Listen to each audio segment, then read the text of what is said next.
SeatGeek is the easiest way to find the best deals on tickets to pretty much any live event. Concerts, sports, theater, comedy, whatever you want. Download the SeatGeek app today and enter promo code SEATS to save $20 on your first purchase.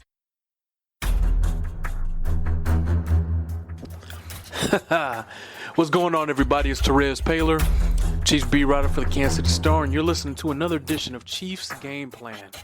We have got the Kansas City Chiefs 6-3, fresh off the bye, getting ready to face the hapless, hopeless 1-8 New York Giants. And we've got a great podcast for you today, even though we don't know if this game's going to be good. Really good podcast. We check in with a really good beat writer for ESPN.com, covers the Giants, brings a lot of New York swag. It's Jordan Raanan.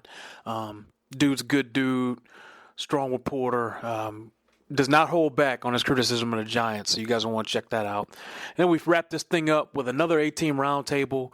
We went a long time on this one, man. We went like 40 minutes. We were really giving the people what they want, so hope you guys enjoy that. We talked about all kinds of things throughout this podcast. We talked about the Giants' issues in particular, what's going on with their offense. It sounds like the players have quit on their coach. Jordan dives into that.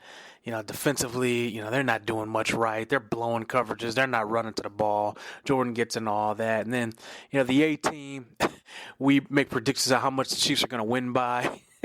I know you think we're jinxing them, but trust me, this is the kind of game that Andy Reid just crushes people with. We also dive into the characters of the A-team a little bit, NBA 2K style. And for those not familiar, NBA 2K is a video game, and all players in the league have like a personality, one of 4 personality traits, which is expressive, unpredictable, laid back, or neutral.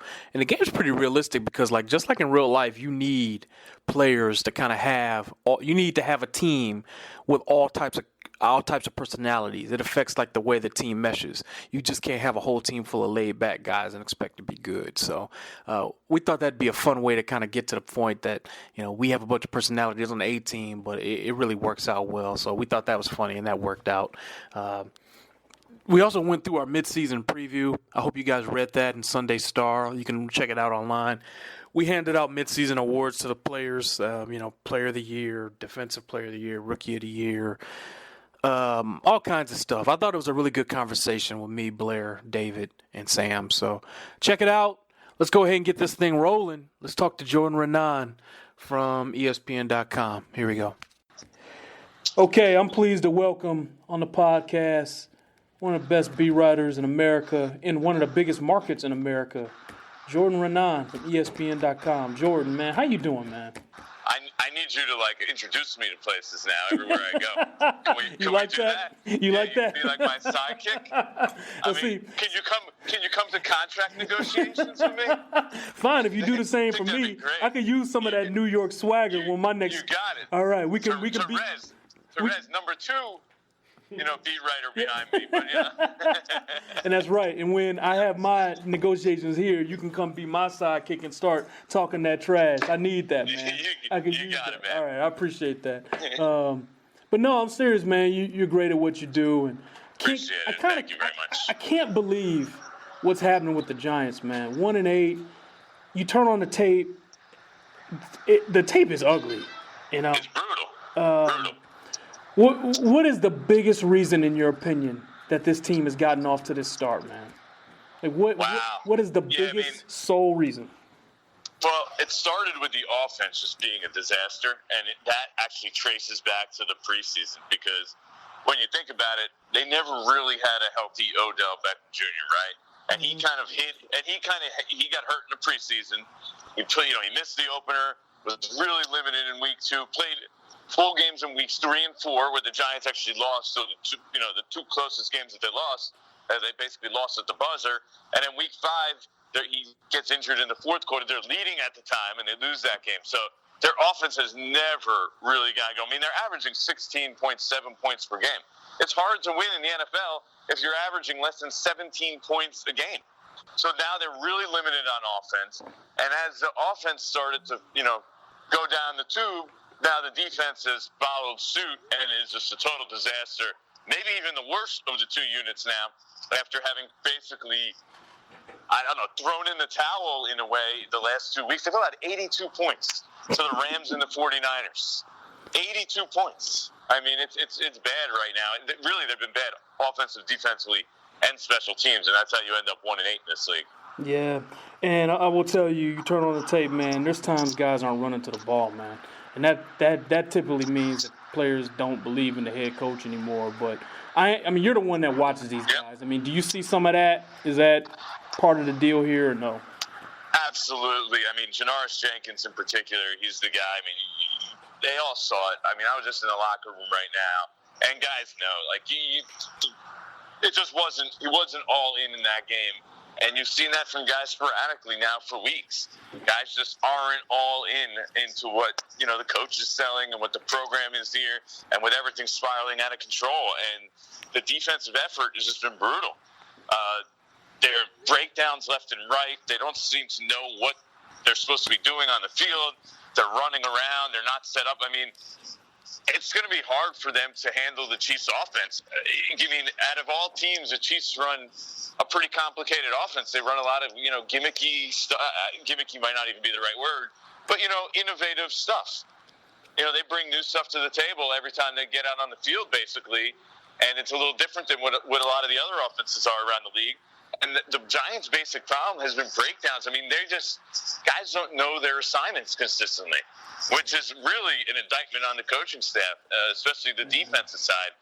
You don't know your assignments. There's guys running wide open down the field. I mean, like, wide open being that nobody is within 8 yards of them. That's the way. There's been like, you could probably count a dozen plays in the last 2 weeks where there's been receivers without a defender within 5 yards of them. So the Chiefs should really have their way with that on Sunday and be able to, you know, create matchups that just really favor them and have guys running around the field open. I mean, Travis Kelce, think about the Giants' struggles with tight ends. You know, they've given up a touchdown to a tight end in an NFL record 10 straight games.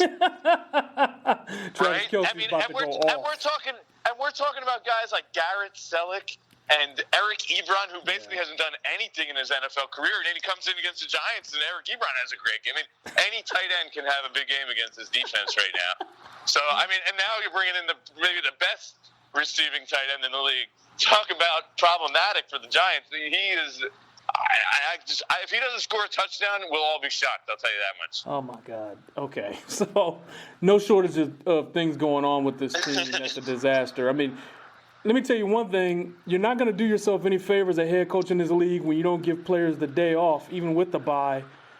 Players want their day off, man. Like, you can't go taking their days off from them. You know, McAdoo's got a long way to go to kind of earn that team back if he can even do it, in my opinion. Yeah, well, part of the problem was that some of the guys didn't show up on the day after their day off. I mean, they had 3 guys that didn't make it to practice the day after the bye. This is outright insubordination. And one of them just didn't even call the team. He was just like, I'll eat the fine. I'll show up for the next day. And then he came in. That's Janoris Jenkins, and he got suspended for it because and then afterwards, you know, he's like at a press conference, and they're like, you know, what happened? And his answer was, I just didn't show up. Oh, well, good. That's. It's, you know, and then followed by that silence, and you're like, yeah, okay, really? No, I mean that's how much of that has to do with him not believing in the coaching staff, or just because of the season already being lost? I think it's both. I mean, you know, there's been instances in the past where he kind of did some, you know, he kind of either left early or came back late, and you know, I think he just got a fine. So then he comes back this time. He's like, hey, you know what? I'll just eat the fine. No big deal. So you set the precedent. It wasn't set the first time, and then you know, guys, when you do that, guys are willing to stretch it, right? The next time they take it a little bit further and a little bit further and a little bit further until they finally cross the line. And I think that's sort of what's happened here. And now we're just, 2 players are suspended in a 3-week span, which is just, you know, unheard of in an NFL season for violation of team rules. That's like a college thing, right? Yeah. How come you never heard about stuff like this happen under Tom Coughlin? Tom was good at keeping this kind of stuff behind closed doors. He definitely did have his problems, though. I mean, he had multiple things with Plaxico Burress going on over the years. He even got suspended at one point, I believe. So, but Tom wasn't guys were scared of Tom in a way. He was that guy. He was going to come down on you hard. And I don't think that Ben has developed that kind of reputation or standing with the guys. I mean, they're not concerned about Ben McAdoo coming hard on them. Maybe they are now after he suspended two guys, but it took to that point maybe to get there, which is troubling because it might be too late. Yeah, I was looking at the Giants' offense: 28th in scoring, 25th in total yards, 25th in rushing. There's not much good. I mean, their defense is the same thing. Defense numbers like 30, 31, 30, 32. So, on offense, when the Giants have struggled on offense, what are defenses doing to them? Well, for a little while there, the Giants weren't able to run the ball. They kind of altered their offensive line a little bit. They brought in a guy that Chiefs fans probably know a little bit. They put into the lineup DJ Fluker. Now, not the greatest pass protector, but a big dude who can move guys. Yeah, he can do that. He's really helped their run game, and they have a new center in there because their center got injured, who's also been pretty good in the run game. So they got a little better in the run game. They got Sterling Shepard back for a while. I mean, the Giants basically turned into a run-first team. And just were really cautious on offense because they didn't have any weapons. But now they're kind of getting back to at least respectability. They have Sterling Shepard, who's now the number one receiver. And now they have Evan Ingram, who's developing into a really nice-looking player. So, and their running game has been decent. I mean, not great, but decent. Orleans Dark was averaging 5.1 yards per carry, which is a pretty healthy number in this league.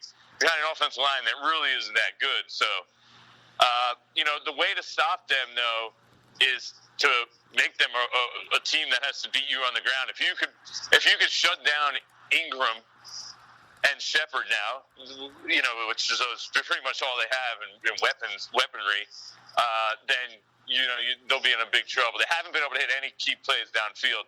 So if you can make them work and pressure the quarterback off the edges, that's how teams beat the Giants, right?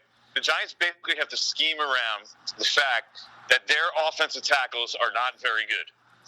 Eric Flowers combined with Bobby Hart is probably the worst tackle combo in the league. And if it's not the worst, it's in the top 5.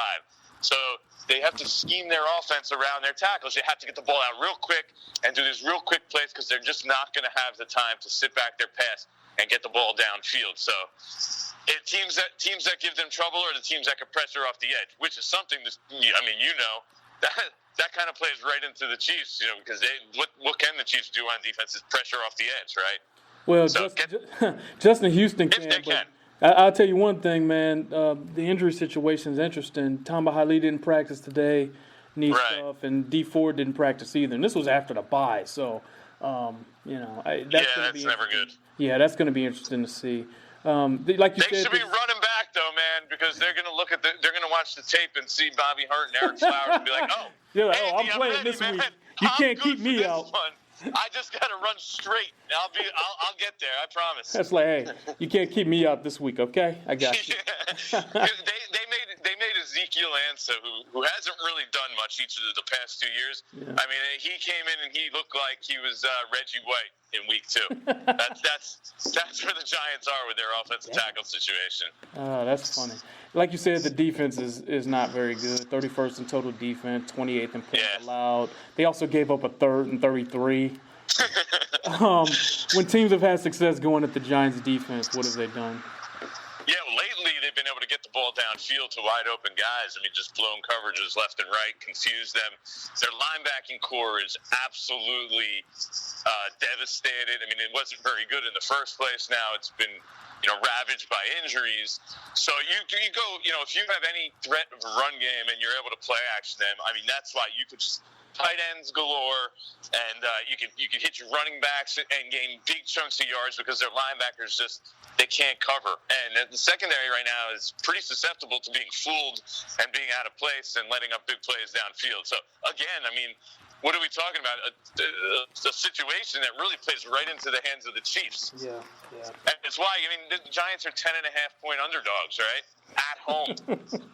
And it's the fourth time in the last 39 years they've been double-digit underdogs at home. And the last 2 times have been, the 07 Patriots who were undefeated, and also, was it the 98 Broncos when they were undefeated? They came to the Giants, actually lost. But they came to the Giants undefeated, maybe even like 14-0 they were actually. And they were late or 12-0, something late in the season. That really good Broncos team at the end of the Elway run. And they came to the middle end. So this is, or MetLife, whatever it's called now. So this is a uncharted territory almost for the Giants to be this bad and this big an underdog at home. And we both know New York Giants fans are so shy about voicing their opinions. How pissed are the fans there right now, man? Oh yeah, you know what? It's going to be an interesting scene. I wonder how many Chiefs fans are actually going to be at this game, because Giants fans are totally off the wagon on this team. Nobody wants to go to the games. If the stadium's not half empty, I would expect a lot of Chiefs fans. I probably expect a lot of Chiefs fans anyway. Yeah. But yeah, fans are completely fed up with this team. They want McAdoo gone. They want General Manager Jerry Reese gone. Some people want Eli Manning gone. This is actually the 5th time in 6 years they're going to miss the playoffs. So it's not just a 1 year. This is an awful year. Odell got injured kind of deal. This is oh my God, we have serious long-term problems. It's not getting fixed. Jerry Reese is the constant here, and then Ben McAdoo. I'm sure you see it even from a distance. First of all, they're 1-8, right? Yeah. Which is bad. Which is terrible. But on top of that, there's the optics of everything. He just, he's up there at the podium. It's awkward. It doesn't look good. He stands there on the sideline. The looks of it, almost looks like he's lost. The optics of it are really poor, and that really irks. That really irks the Giants fans. He stood up there at a press conference last week after they got blown out by the Rams, and I actually asked him. I said, "What was your message to the team at halftime?" And he looked from side to side, and he said,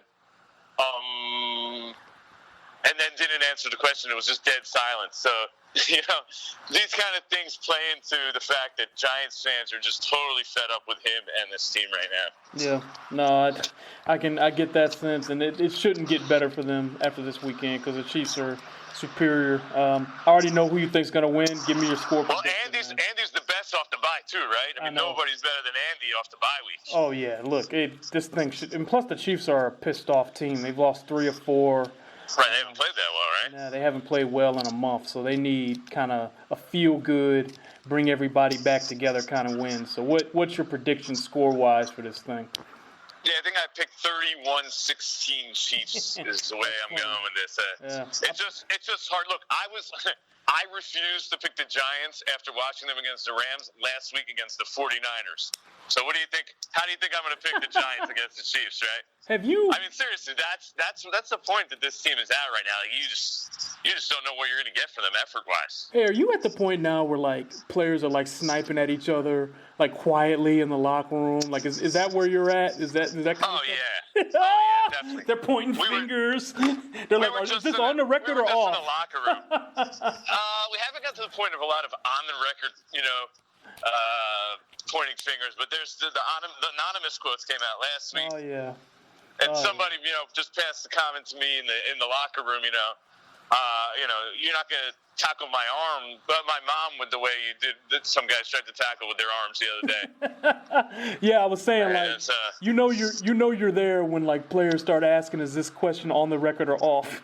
Yeah. When you start hearing that, that team's done lost a few games. There's a lot of offs going on, because there's really not much. When you're 1-8, right? Yeah. Like you just said, you read in some of the numbers. They're 29th offensively, 31st defensively. Their special teams on top of everything else are bad. So, nobody is like, at least I'm playing well, or we're doing good over here. So it's a rough spot right now for the Giants. They're in the category of the Niners and the Cleveland Browns. But that's the reality. That's where their record is. They're in the race for the number 1 overall pick. Well, all right, last question. Like, literally, we do know this is the NFL, so anything could happen, even if it's not likely. I mean, what is the roadmap for the Giants to win this game? The roadmap is to possess the ball and keep the Chiefs' offense off the field, run it, hit a couple big plays. Because, look, they're not really set up now offensively to be a team that can put a lot of points on the board. Like, they're going to need a big defensive play to help them score points. They would need a big special teams effort to get, help them get some points on the board. Like that would be the only way that the Giants can do it. And somehow they would have to run the ball really well, because I'm telling you, they're going to have a ton of trouble stopping the Chiefs from pressuring the quarterback off the edge. So in order to do that, the only way for them to do that and be successful would be to run the ball really well. They had one win this year. And by the way, it was in the same spot, except on the road, against the Broncos, when the Broncos hadn't really spiraled out of control either, and we thought the Broncos were good. The Giants went there and we gave them no chance to win. They were 0-6, and it had no chance to win against the Broncos. They had no wide receivers, and the recipe for them in that game was to run the ball, dominate the clock, and then they put in a good defensive effort. So that's what they're going to need this week in order to have a chance to beat the Chiefs. All right. Hey, Jordan, this was great, man. Tell my followers how they can find you, man. You can find me on Twitter anytime at Jordan Raanan, ESPN.com. The Giants page, always providing content there. Really, anywhere, any social media, I'm on. That's Jordan Raanan. And if you're a diehard Chiefs fan and you want to know everything you need to know about the upcoming opponent, this is the man to follow for the Giants, folks. Trust me on that. Jordan, appreciate it, Therese. I appreciate you, man. I look forward to seeing you on Sunday, all right? You got it, man. Have a safe trip here, and we'll see you in a bit. All right, brother. See you. Okay, so good stuff there from Jordan. Let's go ahead. Hit up our A-team roundtable. Let's go.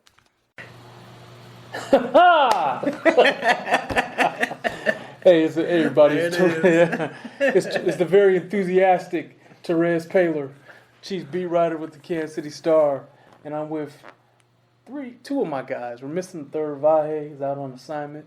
He's advancing the game. He is advancing the game, and he's doing a hell of a job. You guys need to keep a lookout for something he's working on. But as always, on Facebook Live, I'm here with my guys. It's Sam Mellinger, and it is Blair Kirkhoff. How you guys doing today? I am laid back. Very laid back. I would say. It's been It's been decided upon. Yeah. We're making jokes about one of our features this week. One of our topics is, because this is a horrible game. The Chiefs are 6-3. They're facing the Giants, who are 1-8. A horrific football team. As Blair pointed out, the Chiefs are the biggest road favorite in the NFL in 25 years. For the Chiefs. Right, for the Chiefs. In franchise, yep. So, we're going to touch on this game like a little bit, but not a lot, because they should win.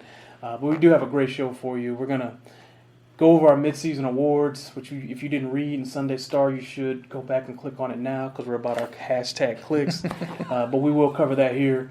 We're also going to discuss the All versus the Chiefs team, which is players that we remember as being a little better than they are because they killed the Chiefs. And the only reason we're talking about that is that it's going to take a performance like that for the Giants to win. This is a horrible team. Like somebody on the Giants, like Paul Perkins or something, needs to go off. And also, in a bit of fun, we're going to assess the A-team's personality briefly, NBA 2K style. Because on that video game, players all have one of four personality types, which is laid back, unpredictable, expressive, and neutral.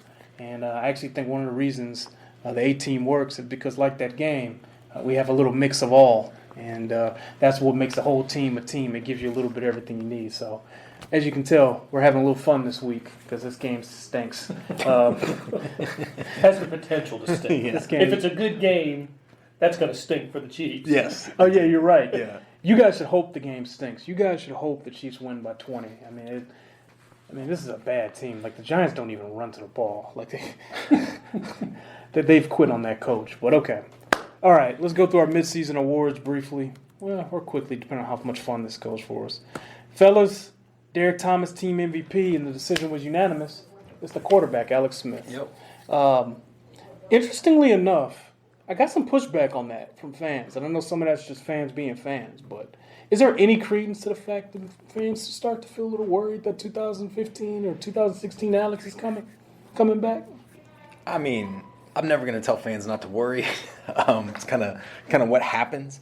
The way the season's set up, like winning that game in the opener against that team on that stage in that stadium, in some ways, like set up the rest of the next 15 games to be a disappointment in some ways. Like that just wasn't. They weren't going to go 16-0 and boat race everybody. And Alex was terrific that night, and he was terrific for most of the next 4 games. And actually, I don't know. I'm curious what you guys think about this. Like, there's been a few games I'm thinking specifically of Dallas and one of the other games right before that where I didn't think watching live that Alex played that well, and then watching again I was like, ooh, he was a lot better than I thought live. And I know like we get super nerdy, and this is also our job, so we watch the games more and closer than a lot of people, and I wonder if maybe that first impression is kind of sticking with people. And yeah, he's not at New England in week 1 good every week, so it's like, ooh, I remember last year when he wasn't that good, so people are getting worried. Plus, the Chiefs have taught their fans to expect the worst, to be let down. I think that's part of it too. I agree. But to give them some hope because of the regular season success, and then smash them in the postseason. I think the Dallas Alex Smith was more 2015, 2016 Alex Smith maybe than we had seen him during the year. He had the 2 touchdown passes, but think about what they were. One was the Hill Tyreek, the Tyreek play, and the other was the short pass to Kelsey in the end zone. I don't think he played great against Dallas. No, he wasn't great. But look, he has. I think this is right. You may know it off the top of your head, Terez, but 9 games, 8 of them he's been over 100 in passer rating, and that's incredible. He still leads the AFC in that, in that statistic. And 18-1 touchdown to interception ratio is phenomenal. It's incredible. It is. It's phenomenal. And the one pick you can almost forgive him for. It was in a desperate time. It was a bad throw, but it was, I think the last throw he's made, right? I mean, did Dallas run off the clock after that? So I don't. It was an easy choice for me as midway MVP. Travis Kelsey, Tyreek Hill, Kareem Hunt are all having, Pro Bowl, at least Pro Bowl type seasons. But I think Alex Smith is like having the All-Pro season at quarterback. Yeah, I agree. And again, he's on pace to throw 32 touchdowns, 2 interceptions, passing rating through the roof. 32 touchdowns would be a franchise record. Would be. He's also on track to finish with a career high in 30 passing yards too. Yeah. So, Mackley Hill, Rookie of the Year, which is also unanimous. Kareem Hunt, no doubt, right? No doubt. In fact, I was trying to come up with a list of who else would even qualify for this. Reggie Ragland would have, and I thought about him, and of course Harrison Butker would be eligible. And then the only other rookies who have played are Eligwe a little bit, Passanio a little bit. Jehu Chesson finally played some offensive snaps against Dallas, but nobody with an impact. I mean, no other rookie with an impact except for Butker but Kareem Hunt, even though the running game hasn't been good, got off to such a great start, and he's still second in the NFL in rushing yards. I want to see him get back into the end zone. Remember, he was doing that pretty frequently during the 5-0 start. Hasn't been in the end zone lately. I want to see him back in the end zone. Rookie with an impact. Happens every time. Go ahead. Yeah, I mean, I think teams are playing them a little bit differently, specifically against the run after that start. It became pretty obvious you got to stop that guy if you have any chance of stopping the Chiefs. Obviously he's the team Rookie of the Year.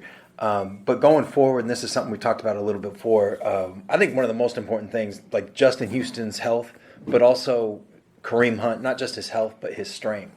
And, people talk about the rookie wall, and he's got a lot of carries on him from Toledo. He carried the ball a lot in college and took some punishment. And I worry if they need him to be as close to 100% as you can expect an NFL running back to be in January, because he's such a big part of what they do, such a good fit, passing game and running game. They really need him to be right. But he's darned if he does and darned if he doesn't, right? He has 9 carries against the Cowboys, and people are saying that's not enough. Yeah. Needed more. Needed more, and he did, but you don't want to see him at 17, 18 carries a game. I don't anyway. Yeah. They have got to do a better job switching up the carries. I mean, if you own Kareem Hunt in fantasy, the best thing for the Chiefs would be for his numbers to drop and hurt your team. They need him to be ready to go week 16 and on. That means Charkandrick West needs to carry the ball a little bit more. That means it'd really help, in my opinion, if Hakeem Hunt developed into somebody you relied upon and get 5-6 touches. Like, you got to do a good job at this point, I think, seeing the forest from the trees. This is a little guy who's taken a lot of punishment, had a lot of touches in college. I think that has something to do with why he was available in the 3rd round, because evaluators are not blind. That's a good point. That's a good. And the other thing is, this last month of games or so, he's getting hit so often 3 yards behind the line of scrimmage and having to break that tackle, and to get nothing, to get one. Whereas in the first few games, he wouldn't. It was rolling. Yeah, it was rolling pretty good. So you're right. This offensive line, now they're healthy, and Duvernay Tardif came back for the Dallas game. I don't think he played particularly well in that game. Morris is back, so maybe with a week off, we'll see a schedule that would suggest success. For sure. Moving on, I will say this: not a great sign. The number of players who didn't practice today, coming off the bye. No. Albert Wilson didn't practice. Right, D4 didn't practice. Did not. And then Tamba didn't practice because he had swelling. Swelling on his knee from previous game. And who am I missing? There's 4. I got to look it up. Yeah. 4 who didn't not practice today. Was it Bailey? Yeah, Alan Bailey. Thank you. That one coming out of nowhere. So, look, man, this is not good. These guys should all be ready to go after the bye week. That is not a positive sign, and the Albert thing is really concerning. Because, like I say, you're one more injury away from really going to the well. Something happens. Like, DeAnthony Thomas is earning 40-plus snaps on offense, and he's not like a big guy. Where Jehu Chesson has taken on that role, and we don't know what Jehu Chesson can do on a down-to-down basis. My point is, they are one more receiver injury away from being not a great spot, Right. or at least being in an unproven spot. And that's why the Conley injury hurts so much.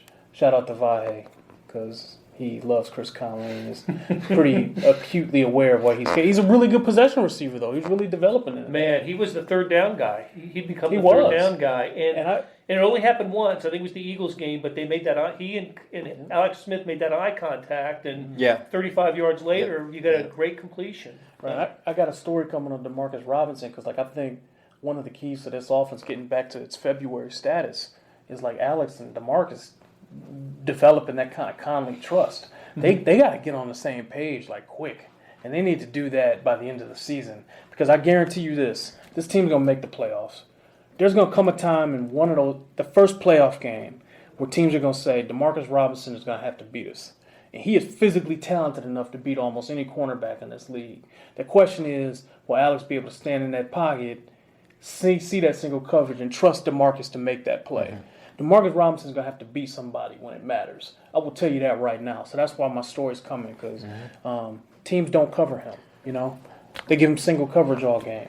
So they got to make him pay. Just like Chris Conley made people pay, right? Short to intermediate. Let's keep it on going here. The Stars Awards were a little more competitive. Team Alpha Dog went to Justin Houston. But Sam, you voted for Alex, which is understandable. Vahe and I voted for Houston, and so did Dave Hewlett, our ace photographer, who's manning the 1s and 2s. Blair, you voted for Smith too, so actually I'm a little outnumbered right now. Did you guys at least understand the Houston selection? Oh, absolutely, absolutely. And to me, it was just one. It was one of those 2 guys. Yeah. And maybe my lean toward Alex Smith was he's just different this year. It's different, and the way teammates talk about him after a game, especially after a win. You get Travis Kelce talking about, and Tyreek Hill talking about Alex Smith, and I'm not gonna say it's different. They've always praised him, but there's just a different look about them when they talk about their confidence in Alex. And so Justin Houston is, I think he's the most important player on the D for sure on defensively for the Chiefs. But Alex Smith has turned himself into a indispensable player. Yeah. And Chiefs would.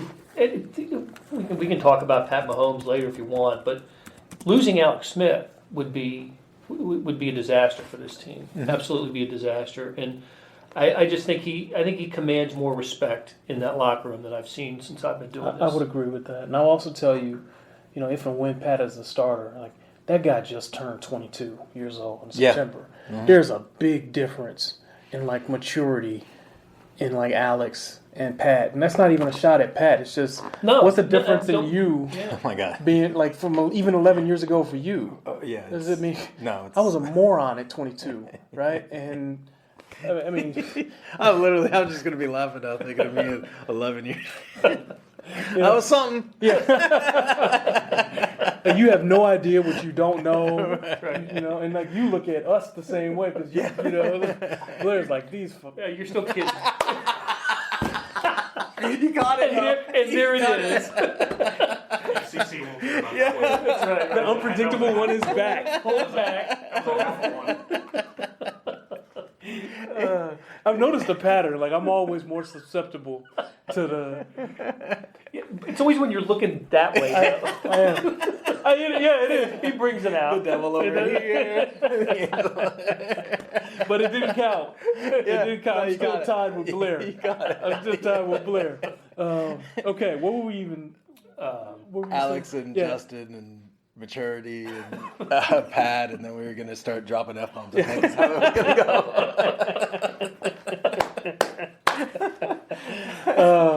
Yeah, but my point is like next year, like if Pat is the starter, there will like be a difference in like the maturity of because like there's something to be said for a guy like Alex who's literally been through it. Like Alex could go to Eric Fisher when people thought he was a bust. And like, hey, like, look, ignore that. Like, he could really, because he did it. People wrote off Alex Smith. They wrote him off. Mm-hmm. And like, anybody in that room on offense that can be like, hey, no matter what you feel about him as a player, you were like, hey, man, that's a man. Like, that's a dude there. He's been through it and he's mature. So my point is, like, I get it. Like, I really do. I just went, from my point of view, I was like, as an alpha dog, who was the only person in there that could get everyone in there to change their behavior if they did so forcefully enough? And I think it's Justin. There's no wrong answer between those two. I agree. And we'd probably have an entirely different answer if Eric Berry was still in that locker room on a daily basis. Yeah. Eric Berry, by the way, you guys want to hear this. He was in the locker room today. He was out, wasn't he? Oh, I thought he got out of there before the rest of the media got there. No, maybe he did because I didn't see him. You were in there. He kind of left as we walked in. Yeah. He was in there. This was awesome. He's been in there a couple of times. You guys are like this. I've seen this regularly now. He's in there in his locker talking next to Houston. And then I was walking around the DBs. He went over to Steven Nelson and started talking to Nelson about things he could have done. Like, yeah, you almost got that play, but this what happened right here. I'm like, oh, Eric Berry's still involved and engaged. That's good. Mm-hmm. They need that. That's great. They need that. They miss that guy, man. Like, I feel like every week we see more and more why they paid him $78 million, man. They need his influence. As a safety, too, yeah. Safety, God, they need that run guy. defender. Mm-hmm. They need that guy's influence on the field and off. That was a guy that could touch every part of the locker room, too, from Dustin Colquitt to Marcus to Travis. Because if Eric Berry tells you something, what you going to say? Forget that guy. Right? Yes, sir. Yeah. What you're gonna say? Yeah, it's. I will say, like, it's almost too bad that this team never had like its full pieces like in the playoffs when they were mature enough to like win. Like, if they lose in the playoffs this year, you can. It's absolutely fair to think like, man, bad luck got you. Because like, if Eric Berry could have played, maybe it's different. If Justin Houston could have been this version, like the right version of Justin Houston, like it could be different. Mm-hmm. Like it feels like every year injuries have sunk this team enough where they've got like a pretty good team on paper, man. Like if this is Madden, you don't have these injuries and you have like a team that can go in there and win against almost anybody. Team Alpha Dog was that. The other one was best offensive player, and this was a great category, right? Because I felt like we all gave a lot of love to the right guys here, and it ended up being a tie with Kelsey and Hill. But The only reason it was tied was because you picked Alex as best offensive player. So you can kind of break this between Trav and Ty. Trav has better numbers, though. He leads a team in catches and yards. But Ty, Ty has been dynamic. So. Yeah, I went with when you play quarterback, it's almost like an unfair advantage in some of this stuff just because you have such an impact, on the game on every snap. Between those two, I think I would go with Kelsey. I think, like you said, he's had better numbers. There are times when, the Denver game obviously sticks out, but there's times that he's just unguarded. He cannot cover him. He's the best tight end in the game. Yeah. Right now. He is the best tight end in the game. Yeah, and kind of, you can say some of this about Ty too, but, kind of makes everybody around him a little bit better too, because you got to suck down on this intermediate stuff. And, he's improved, I think, a little bit as a blocker, but mostly what he's going to be doing is being too big for D-backs and too fast for linebackers. Yeah, that's obviously valuable. When Trav is toting that line between being a juice giver and like somebody who and like a crazy man, like that's what you don't want him going too far to the crazy man because that's when the penalties come. But like it's important to have people like him and Marcus on the field. Like you need people to give you energy. Yeah. I don't feel like they played with a lot of energy against Dallas. No, they did not at all. Yeah. And I think Travis tried, right? But like, imagine if they didn't have someone like Travis, they might have sleptwalked through that whole game. Mm-hmm. So there's a little bit. Alex said this after the game, I think, right, about the energy thing. There's a little bit of chicken and egg, right? Because they were 3 and out their first 2 possessions. It's hard to have a lot of juice after something like that. But yeah, that was flat. That was flat in a lot of ways. Best defensive player was Justin, and that was 3-2 because Vahe and Blair went with Peters, which I get. Was what led you to do that? Well, even though from a profile standpoint, this has been Marcus's worst year because of the anthem protest and the tackling. I still think he's the most effective defensive. He's certainly the most defensive player in the secondary, and they still don't throw his way. He's had a hand in each of the defensive touchdowns they've scored. He still leads the team in picks. I still think that from a who's best at their position standpoint, I think he's the best at his position, position group, I should say. Look, Justin Houston is terrific. He's fantastic. He's still not 100%. He's still not. You still wonder about his health and missing practices during the week, and I think his numbers should be a little better. It's 7.5 sacks. He's on pace for 12, 13. I think he should be a 17, 18 sack guy, and he's not. Yeah. Peters is halfway to his 6 picks that he had last year. I'm not making a compelling argument, but when I saw the category, I thought about those two guys and who, we all love Justin Houston. We love him for his locker room presence, and sometimes I think we think a little less of Marcus Peters for the non-football things about him, but as a pure football talent, I still think he's the best defensive player on this team. Yeah, I mean, Marcus is literally might be my favorite NFL player for a lot of reasons. Just the punting. I want the punting to come back though. But to me, I went with Justin because he plays both the pass and the run in a way that Marcus doesn't. You're is right just about incapable of. And I get the injury has limited him, but that Eagles game, like he was as good as I've seen him. Mother effing superhero that day. That was incredible. It was like the Broncos game last year. Yes, yeah. And even was it the Pittsburgh game? Was the game before Oakland, right? That game he was hobbled, and I don't think he was near close to 100% in the Oakland games. He was just kind of bull rushing. He wasn't trying to get around the edge. But in the last few, Houston's another one. I didn't think he played that well against Dallas. Watched the game again. He was better than I thought. Won a lot of one-on-one matchups. Did have a little bit of bend around the edge. It's just about health with him. But I went with him just because he affects every snap, pass and rush, in a way that Marcus just can't. Yeah, I get it. Biggest surprise was Harrison Butker. which was almost unanimous. Yeah, I should have gone with Butker on that. Who'd you go with? I went with Peters. I thought being a little down and other teams like not being afraid to throw that direction now. Interesting.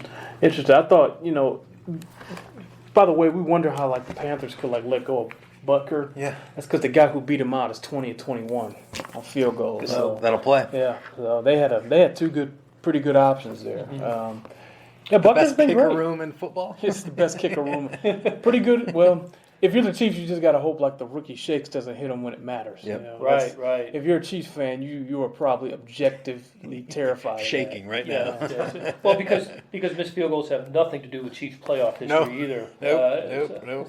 Sometimes it's about looking all the good. part as a kicker, though. Like, let's just say, Butker looks the part of like a does. superhero kicker. He's like 6'5" or something. Yeah, yeah. Bombs the kickoffs like that. Yeah. And Right. the Chiefs are in a much better financial place with him going forward than the Panthers are with Gano, and the Chiefs would have been with Santos. I feel like Butker, if a kickoff ever gets to Butker making a tackle, Butker will make a tackle, as opposed to maybe Santos. I'm going to put money on Butker making the game-saving tackle. I mean, there's an appearance difference between Harrison Butker and like Lynn Elliott. You know what I mean? Like, just and when it comes to looking the part, there's a big difference. So that's something to be up. You got to hope that overtakes the Chiefs' luck thing. Therese said the name. You mentioned. It's like Beetlejuice. Lynn Elliott. Say that 5 times on Thanksgiving in the dark. I'm sorry, Halloween in the dark. Jesus. Okay. Unpredictable. Yeah, definitely. We're gonna get to that. Most improved. This one was tough because I didn't really like any of the options.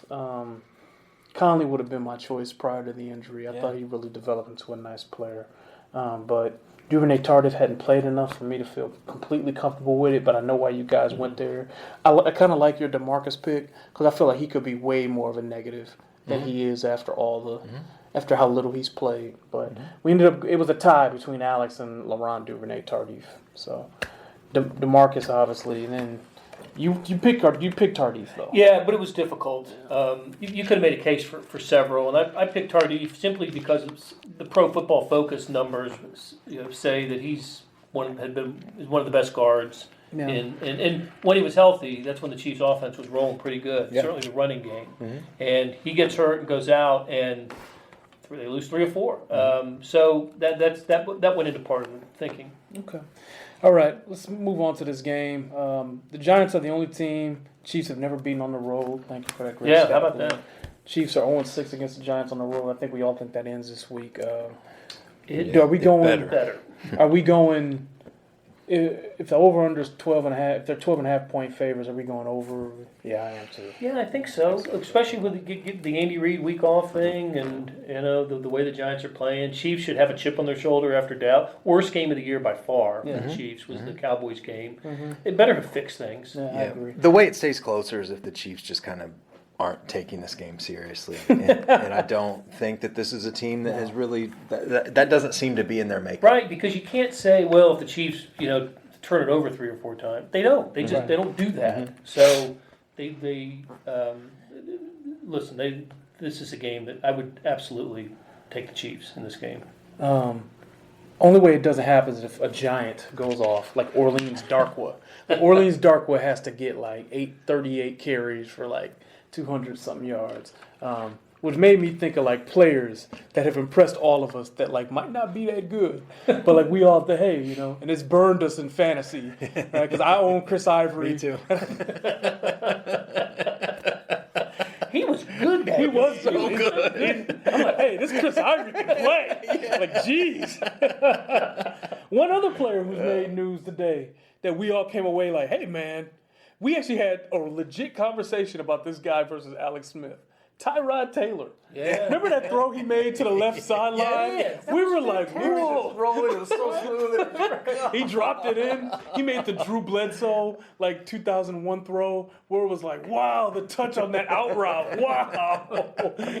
And he loses his job to Nathan Peterman. Yeah. A guy I liked in the draft, but at no did point like did I ever think he was better than Ty Taylor. Oh my gosh! Like, are we kidding? I can't believe that the Bills have done that, and that's significant. The Chiefs play the Bills next week after this one. So. You know what's also significant about that? His quarterback coach is the Chiefs' former receiver coach, just like last year, David Culley, which means that that's right. The coach for the Bills is Sean McDermott, who's a Reed protege.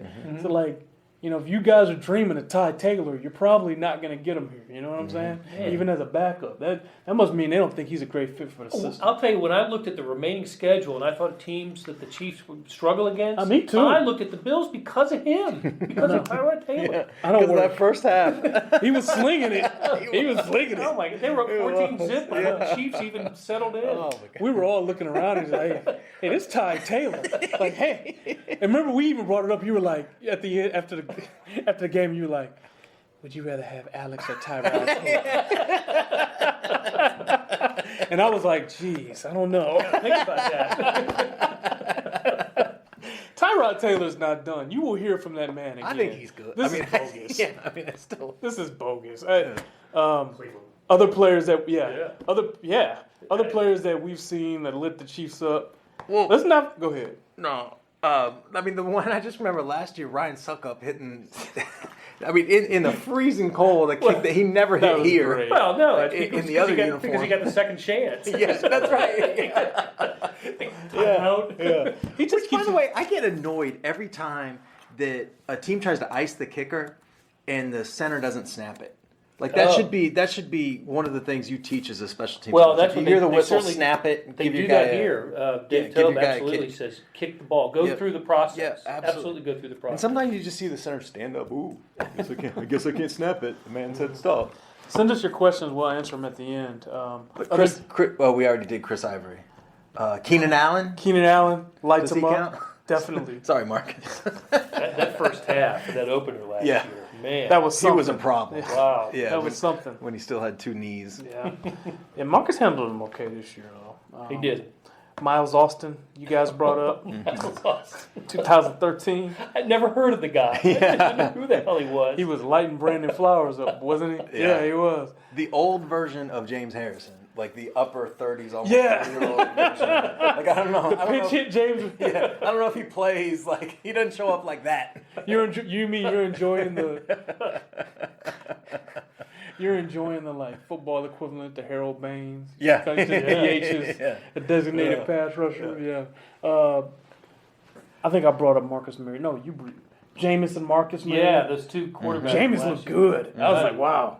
He's taking a lot of flack for the eat W's thing, which was goofy. He needed to take flack for that. That was very goofy. But he's looking pretty good. And then also, who brought up Johnny Football? Yeah, it was just player. that one game. It was a low-scoring game. Chiefs offense couldn't get anything going. It was a wet game, I think. The field was, but Manziel had them. They were down, whatever their final score was. I think it was less than 6. But Manziel had them in the red zone at the end of the game, and I think Spiked his helmet. yes, that's right. Spiked his helmet. If he wins that game, maybe his whole future is different. But Johnny Manziel did, or the Cleveland Browns did, and the Browns haven't won since, and he's not in football. Or if the Raiders were in Vegas already. All right, and lastly, we're going to have some fun here and assess the A-Team's personality, which is a feature that was brought out mainly because we were just having fun talking about it before the show. So like I said, in NBA 2K, you got 4 personality types. You have laid back, you've got neutral, you got expressive and unpredictable. You guys are never going to believe this, but it was unanimously agreed upon that Sam is laid back. The most California surfer dude from Cali, Kansas City you'll ever meet. Never seen you upset. I've been Fairly. upset. You kind of got upset there, didn't you? Yeah. I'll get over it. That's about as far as you go. I'll get over it. We decided that Blair was laid back as well. Blair is the rock of the 18 we agreed upon. I feel like Blair's just, you never get a bad day from Blair. The rock head of the 18.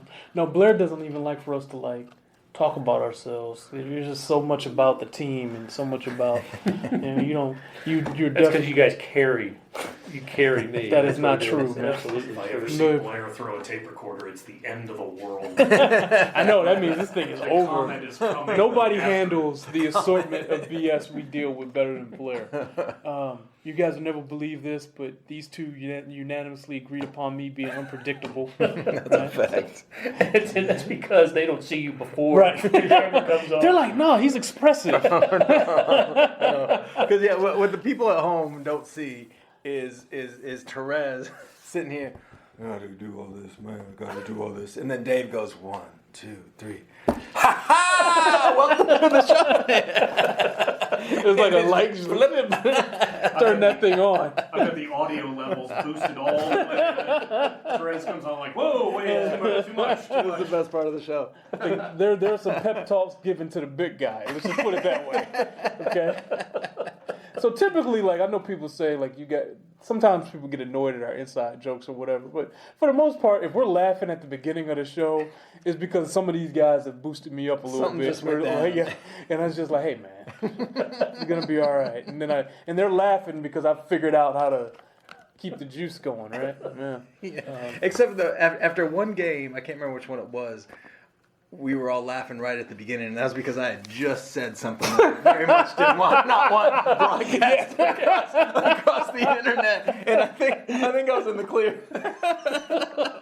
It was very much like if we care about CTC, which is cut the check, we were very grateful that missed it. We did not need that broadcast. There's universal agreement that Dave Hewlett is expressive. Yes. Very optimistic, very upbeat, happy individual. We need that. A lot of juice all the time. Especially when these guys are so laid back and I could be down there with them or I can be up there. It just kind of depends. And we decided on Vahe being expressive too, with some neutral in there. Because like Vahe is the most social of the 18. Easily the most social. No question. He knows the most people.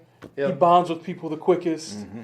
He relates to people the easiest. He's incredible. But Vahe has a little me in him. Where like, depending on what happened, he might not be up here. He might be here.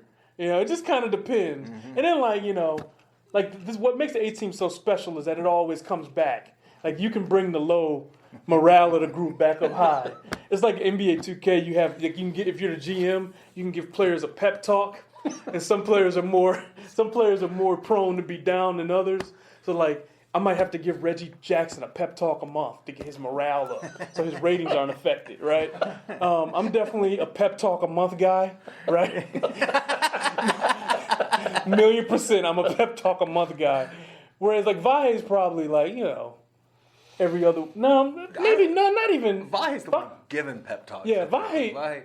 Sometimes, not as much as me. Sometimes we have to walk out Once the a door. quarter. You and I have to walk out the door with him and just talk through some stories and some ideas and some maybe a little conflict. Yeah, maybe. Sometimes a little conflict. We just have to kind of lay it out and walk through, and it's Maybe once a quarter, Yeah. once a quarter, it's like 4 times a season. And me, it's once a month. Like you're gonna have to. Hey, there was one incident that happened around this time last year that I'm not gonna refer to specifically, but these guys will remember because something happened. Oh yeah. Something happened that I had no control over. Yeah. That I did participate in, but had no control That was a rough over. day. It was a rough day. Blair literally took me into the other room and was like, "Hey, man, how you doing?" yeah. I just felt fatherly. Needed some love. I will say that it was not. Let's just say it was not like a locally centralized conflict. Yeah. Let's just say I just remember you walked it was in. far encompassing. You walked in and you just had your head down. And you're like, "You guys got to carry me today, man. I got nothing. I got nothing for you." And I'm like, "Okay, Okay.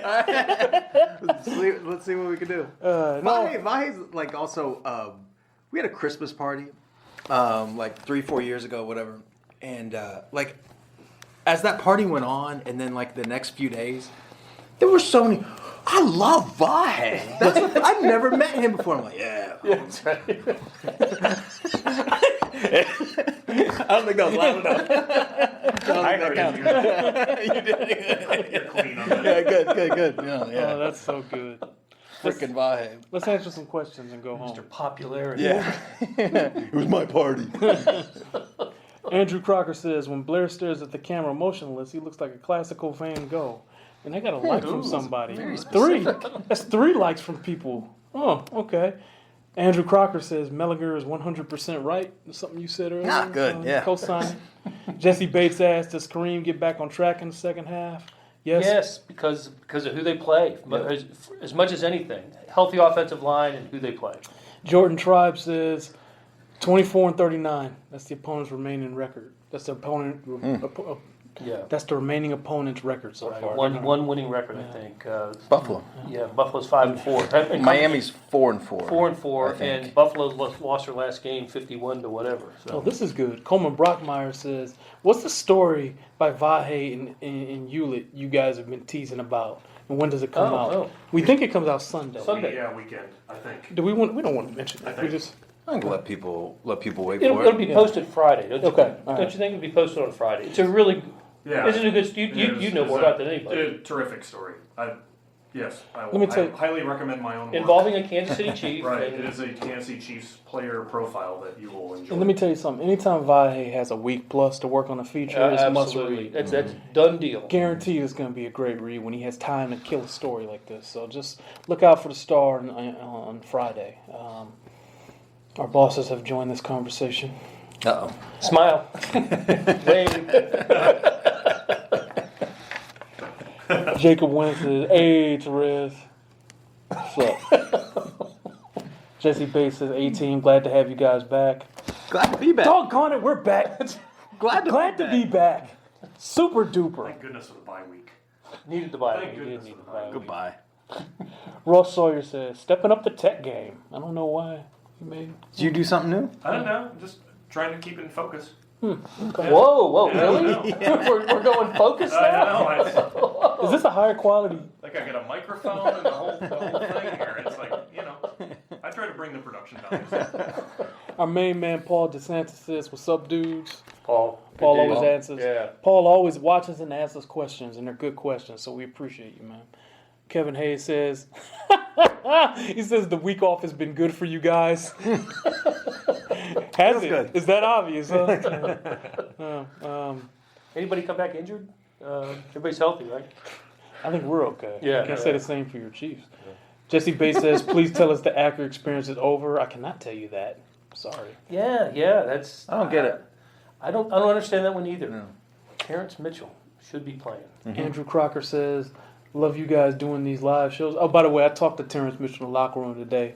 He's okay. He's got the right Yeah, he'll be thought all right. process about it. His confidence has not been shaken one bit, not like one iota, not like one tick. Which is part of why I think he should be playing, He's like, man, things happen.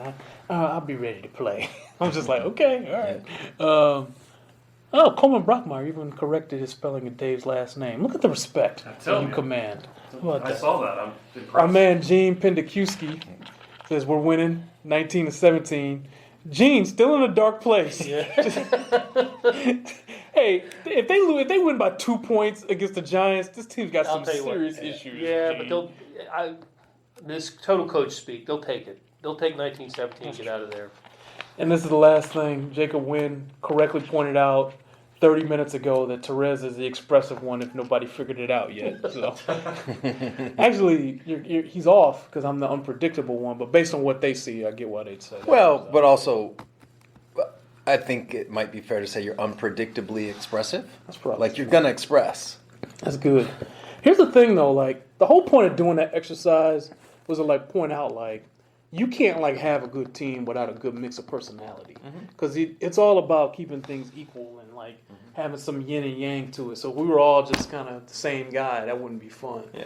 But The other thing is, if I may, we're talking sports. Yeah. This isn't Laura Bauer and Judy Thomas and Maxwell. We're sitting around talking about Secret Kansas, which Ooh, that's if you haven't read it, please absolutely read this series. The Star has I can't praise our news reporters enough for the series that they've put together. Real journalism. Oh, Real it's journalism. fantastic. Blair, It's you've been at the Star longer than I have. I think it's one of, if not the best piece of impactful. journalism that the most since I've been impactful. here. And we've done some great stuff, Yep, right? Great absolutely, stuff. absolutely. Star won a Pulitzer in the early '90s, which was the last one the Star won. But I'm not going to jinx it. But this is the type of thing that win the highest awards in our profession. Yes, It's fantastic. Great stuff. Congratulations to those who worked on it. Men, let's give us a prediction. Let's go from this side to the side. Chiefs 19-17. Gene. No, I'm actually gonna go. Let's go 29-14 Chiefs. A lot of field goals. 34-14 Chiefs. No, I don't even think these guys are going to. 34-13 Chiefs. First, I want Gene to keep like expressing himself every way. That was the highlight of my Cowboys game. Actually, I think 27-6. I think that they're going to go, and I'm including that purposefully. A lot of field goals in there, so maybe I should say 14 plus 9, 23-6. I'll say 23-6. I think they're going to go a lot of field goals. I think they're just going to get up 14-0, go really vanilla against a bad team, and just kick kind of a ton of park field the goals. bus. Yep. Yeah, Yep. Yeah, I'm with that. Okay. We're good. We appreciate you guys watching as always. Remember, go to kansascity.com for all your Chiefs news. Remember to rate and review our podcast at SportsBeat KC on iTunes. Our likes and our rate reviews have fallen off. Like, people have not done that as much recently. We asked you guys to do that. If you made it to the end of this video, it's because you appreciate us. So we're only asking, this is free, that you do that one thing for us. That takes literally 15 seconds. So download the Red Zone app and continue to read us. And we appreciate you guys, and we'll talk to you later. For Sam, for Blair, for Dave Hewlett, a photographer, and Vahe, who's out on the road, I'm Terez. I'll see you guys later.